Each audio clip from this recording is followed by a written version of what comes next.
When practicing static exercises such as stay or wait, please keep these principles in mind. Set your dog up for success. Start with the basics and progress one step at a time, increasing only one of the following: distance, duration, or distractions.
Trying to increase more than one at a time is likely to set your dog up to fail.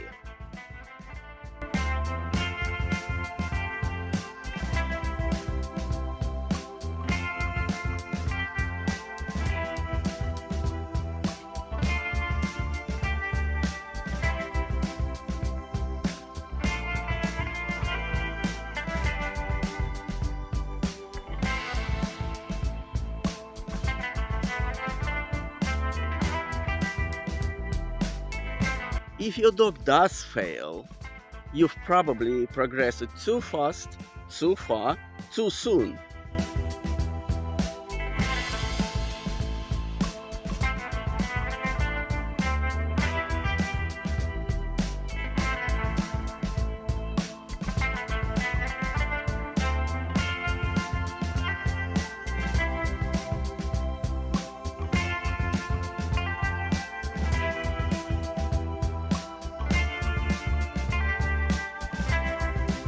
Go back to the last successful step, set your dog up for success again, and reward the behavior you want to see.